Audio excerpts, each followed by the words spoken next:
আসসালামু আলাইকুম। আশা করি সবাই যে যেখান থেকে দেখছেন সবাইকে অনেক, অনেক ভালোবাসা এবং শুভেচ্ছা। খুবই ভারাক্রান্ত মন নিয়ে বলতে হচ্ছে আমাদের হাদি ভাই আ দুনিয়ার সফর শেষ করেছে। আজকে দুপুর ২ টায় তার জানাজা। তো তার বিদায়ী আত্মার মাগফিরাত কামনা করি।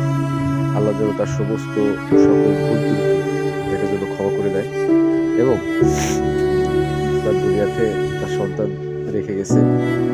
সে মানুষের মতো মানুষ হোক, তার বাবার মতো একজন বিপ্লবী এবং সৈনিক হিসেবে গড়ে উঠুক, সেই দোয়া করি। তো এই কথা সেই কাজ। আ তার মতো একজন লড়াকু সৈনিক বাংলাদেশের প্রেক্ষাপটে দ্বিতীয় আরেকজন আ তৈরি হবে না আমি বলে বিশ্বাস করি। তবে আমি বিশ্বাস করি যে বিপ্লব শুরু হয়েছে বাংলাদেশে। এই বিপ্লব আ একজন হাদীর থেকে আমাদের অনুপ্রেরণা। এই হাদী হয়ে আরো লক্ষ কোটি হাদী বাংলাদেশের জন্ম নেবে ইনশাআল্লাহ। তো তার জন্য দোয়া করি এবং তার পরিবারের জন্য সমবেদনা। অবশ্যই আল্লাহ তাকে জান্নাতের উচ্চ মাকাম দান করুক। আল্লাহ হাফেজ। ভালো থাকবেন। সবাই হাদী ভাইয়ের জন্য দোয়া করবেন। Thank you.